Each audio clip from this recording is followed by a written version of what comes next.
Badi Palace. Qasrul Badi deb yozib qo'yibdi. Uzoq degani Badi degani. Ishlar odam ismi ekan. Mana shu yerda qasr bor ekan. Mana shu yerda ochilishi 9 dan soat 5 gacha ishlar ekan. Mana shu yerda yozib qo'yishibdi. Kerak bo'lsa qilsa bo'ladi.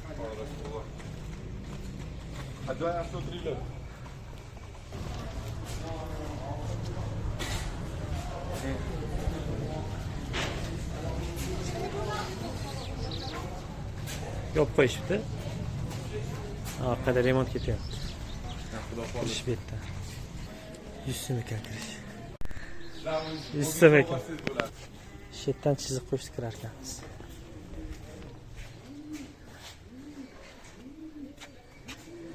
Bir 1578-yil qurilgan ekan. Sulton Ahmad al-Mansur al-Zahabi al-Badi qasrini tarixi 1578-yil qurilgan deyapti.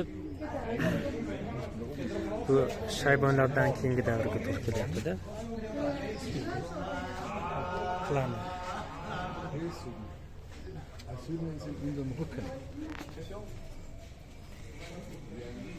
Miftah degan legend ekanlar attilar. Ketishda bo'lsak. Bu nimaga hammasi bu yerda bo'lgan desam, Marokash 11-asrdan beri ora-orada poytaxt bo'lib xizmat qilgan ekan. Ayniqsa eng zo'r davr 16-asrga mos kelgan. Sadinlar dinastiyasi paytida 1912-yilgacha poytaxt bo'lgan. 1912-yilda Rabot shahri fransuzlar tomonidan poytaxt qilingan va hozirgacha qolgan. Bitta labirint bo'lyapti pastda. Labirint. Fransuzcha. Kutuba Mosk. Aspetdan boshlar ekanmiz. Bitta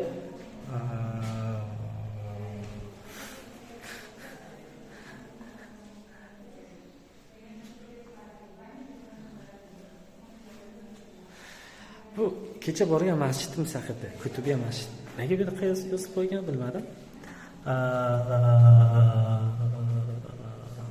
So'zlar ekan. Shunchaki muzey qilib qo'yishibdi-da, hech narsa yo'q bu yerda. Ornamentlar. Tak, muzey. Qayta. Bitta davomi osib boryapti.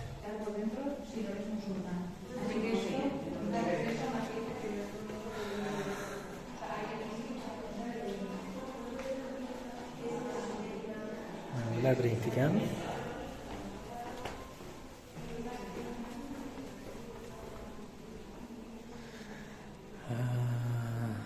Bitta shunchaki tarixi o'zgartirishni turishibdi. Albatta aytayaptiki, Marokash so'zi Berberchadan olingan bo'lib, Amur. Mana xullas o'zlarini Berbercha ismi so'zidan Amur degani davlat degani, Akush degani xudo degani, ya'ni xudolari yer yoki muqaddas yer ma'nosida ekan.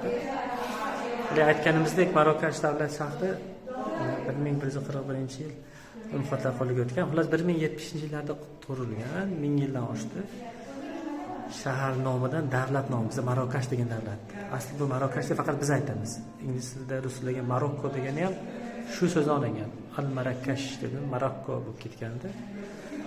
O'zlarining tilida Mag'rib deyiladi. Ya'ni quyosh botadigan joy, g'arb. Arablar topganda, mana shu yerda tushuntirishibdi o'qiyman odamga. Va endi fransuzcha yozib qo'yishibdi. Bizda ham masalan Samarqand qaysidir poytaxt bo'lgan, qaysi paytda Buxoro bo'lgan, bularda ham Fez yoki shu yer poytaxt deb turgan ekanda.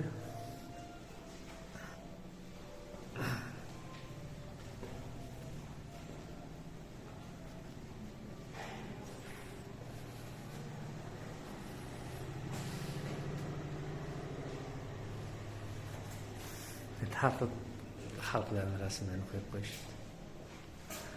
Ilon ushlayapti. Bu cho'l o'rtasida bo'lsa, bu ko'chmanchi xalqlari, ya'ni berberlari poytaxt cho'l o'rtasida bo'ladi. dengiz harflar bo'lsa inglizlar, analarida bo'lsa yunonlarda bo'lsa dengizda bo'lganda o'yin dengiz bo'yida.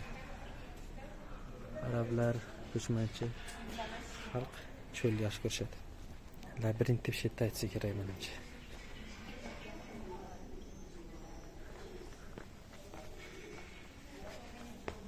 Bitta ham yana bormi? Bittan chiqilyapti.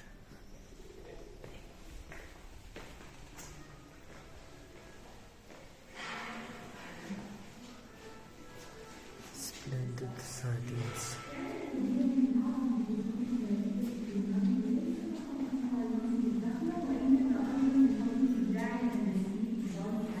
Bu naqsh deydi, nima deydi? Qaranglar, mana haqiqiysi bo'lsa Hatta rasmlar qo'yib turlari bor har bittasi. Insoniyat chiroyga intiladi.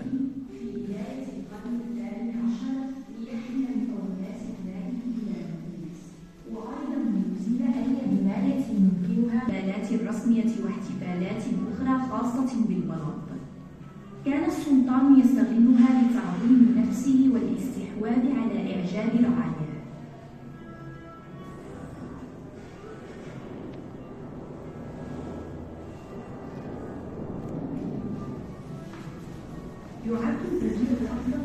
Mehmonlari kutib oladigan qasr bo'lgan deyapti. Shahmat chashka.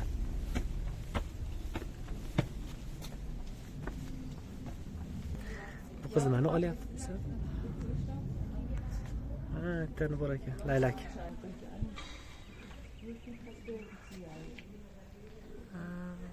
Laylakmi?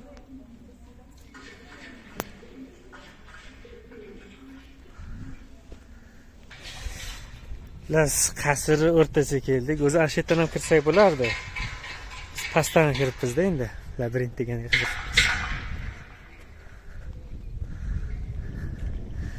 Remont qilishyaptimi? Pastda hovuz bo'lgan, bilishimcha, suv bo'lgan. Shunaqa deyishyapti-yu.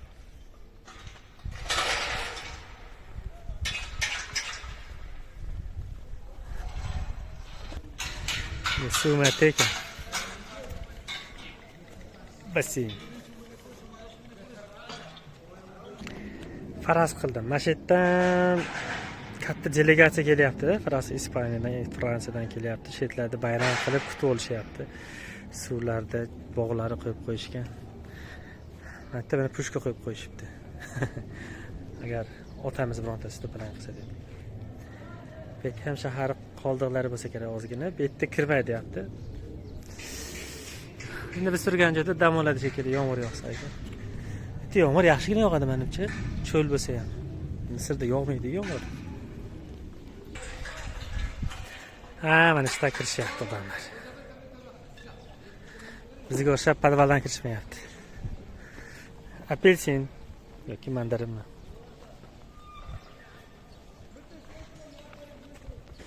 Xullas ketyapmiz, nima bor ekan bilmadim. Bitta menimcha shu oldin suv to'plab qo'yishganmi shu yerga. Apelsinlar qo'yib qo'yishibdi. Oxiri kiraylik. Franscha yozgan tushunmadim. Arabcha yozgan tushundim. Inglizchasi yo'q. Bu yerda ekspozitsiya, ko'rgazma bo'lyapti ekan. Tingmel masjidida 1121-yil qurilgan masjid haqida. Shu yerda joylashgan. Ha, tushunsangiz, shu Marokash degan shahar shu. Katta davlatni o'rtasida joylashgan. Tog'i yaqinida, bu yo'q cho'l.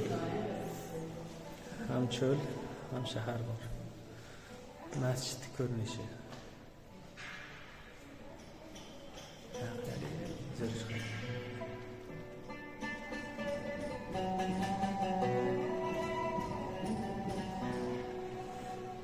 Mayli.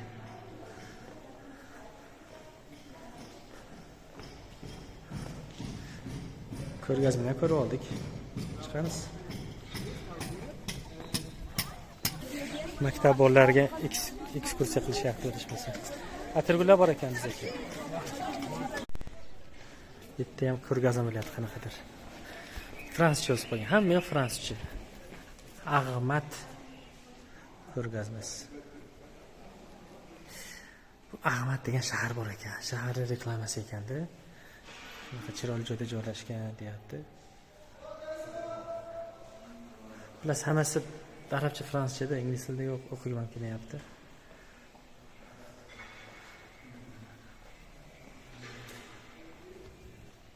O'qishim shart emas buncha.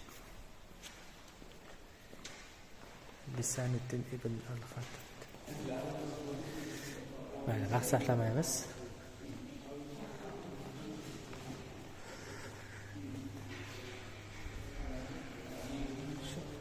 Mashit shaharga borsin deyapti-da, rast turist keldimi?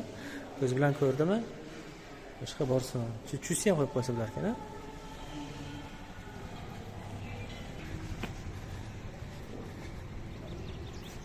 Transportda. Albatta yana qanaqadir spesimen.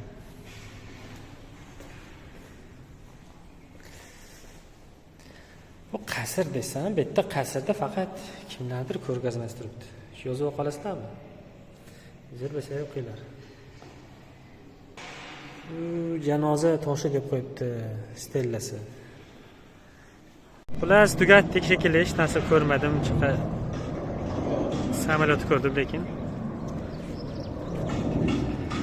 Chiqib ketamiz. Shu bog' bor ekan, eski bitta devorlar bor. Shu chiqamiz endi. Shu mashtan labirintga kirdik, bu yerdan bu yerga kirdik, endi chiqamiz, tamom.